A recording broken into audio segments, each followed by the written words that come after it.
여러분 안녕하십니까? 오늘의 로엠피, 오늘은 서민지 기자와 함께 오늘의 로엠피 인터넷 그 사이트에 어떤 기사, 주요 기사가 나와 있는지 한번 알아보겠습니다.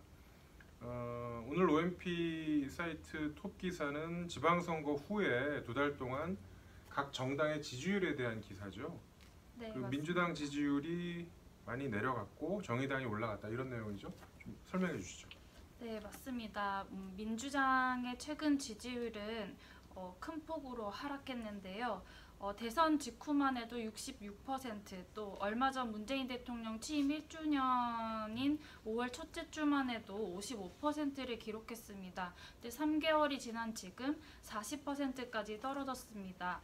문재인 대통령 지지율이 빠지면서 동반 하락한 것으로 보이는데요. 문재인 대통령 국정 수행 지지도도 취임 1주년 83%에서 현재 58%까지 추락했습니다.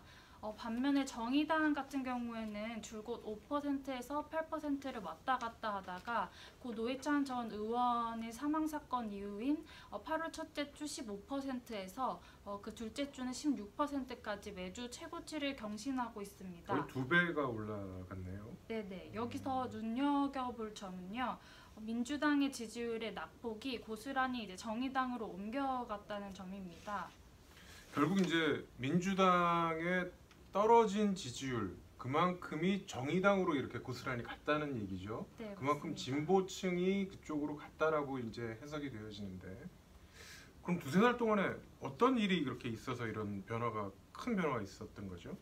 네, 우선 진보층이 정의당 쪽으로 이탈한 큰 이유 중에 하나는 곧 노회찬 전 의원의 사망 사건 이후에 정의당이 큰 폭으로 올랐기 때문에 우선은 그 사망 사건을 계기로 정의당이라는 정당 자체를 돌아볼 수 있는 계기가 형성이 됐다는 점이 우선 있고요. 또 더 큰 원인으로 전문가들이 꼽는 것은 최근 집권 여당인 민주당의 우클릭 행보와 연관이 있다고 봅니다. 우클릭 행보라는 건 어떤 행보를 말하는 거죠?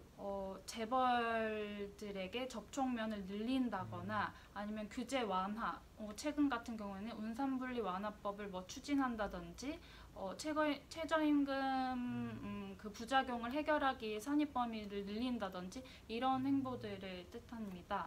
경제적인 부분이군요, 한마디로. 그러니까 어떤 이념적인 부분도 있겠지만 경제적으로 체감하지 못하고 있다라는 그런 그 불만이 반영된 거 아닌가 싶은데요. 네, 그런 부분도 있고요. 상대적으로 정의당 같은 경우에는 특활비 폐지라든지 노동, 인권, 복지, 환경 전 분야에서 그동안 정당이 가진 그 색깔에 대한 가치와 이념을 계속 똑같이 제시했기 때문에 좀 대비된 것으로 보여집니다.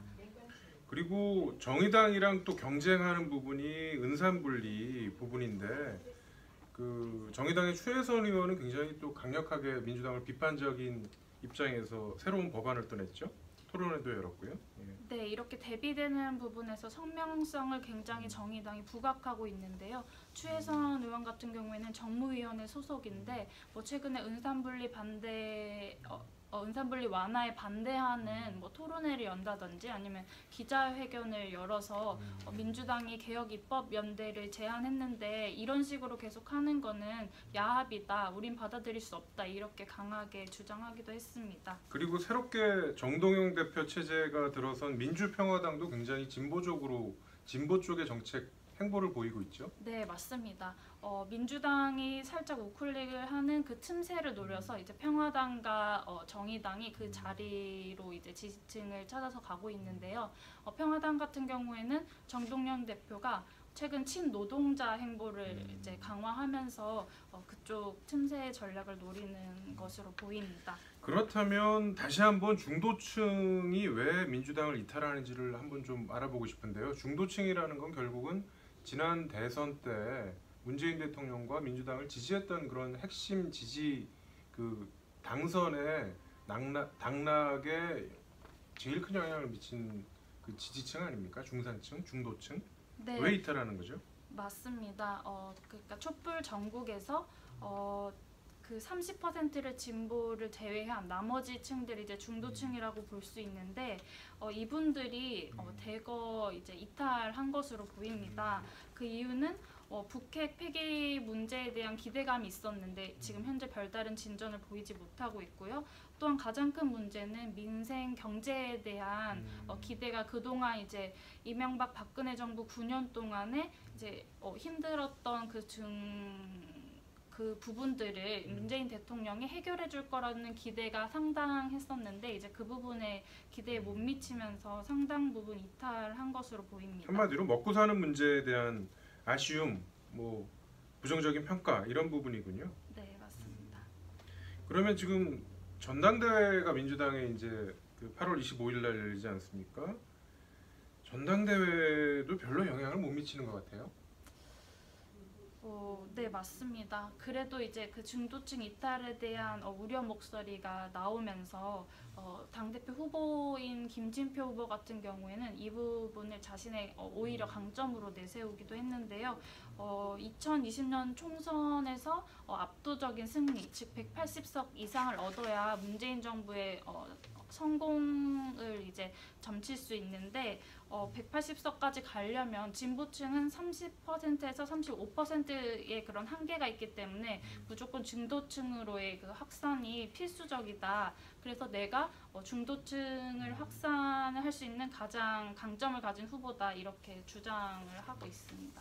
자, 그럼 한국당 얘기를 좀 한번 해보죠.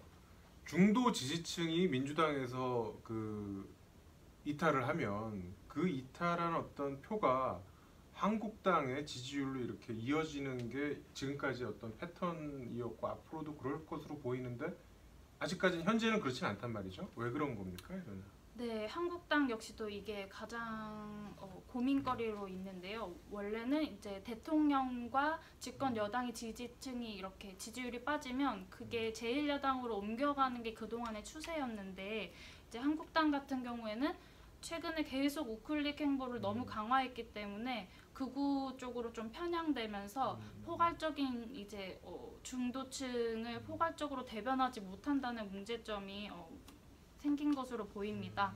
또 추가적으로 하나 전문가들의 진단에 따르면 한국당 내에는 차기 유력 주자가 없다는 것도 이제 큰 문제점으로 꼽힙니다. 이제 과거 김대중 정부나 노무현 정부 때는 박근혜라는 유력 주자가 구심점 역할을 했었지만 현재는 그런 구심점 역할을 할 수 있는 인물 자체가 없다는 것이 가장 큰 문제점으로 꼽힙니다. 어쨌든 전문가들은 2020년, 그러니까 내후년 총선까지 민주당이 1강이고 2중이 자유한국당과 정의당이 될 거다라고 예상을 하고 있다는 겁니까? 네, 맞습니다. 이렇게 한국당이 이렇다 할 모멘텀을 일단 만들지 못한다면 계속해서 이 상태를 유지하면서 민주당이 1강을 유지할 거다.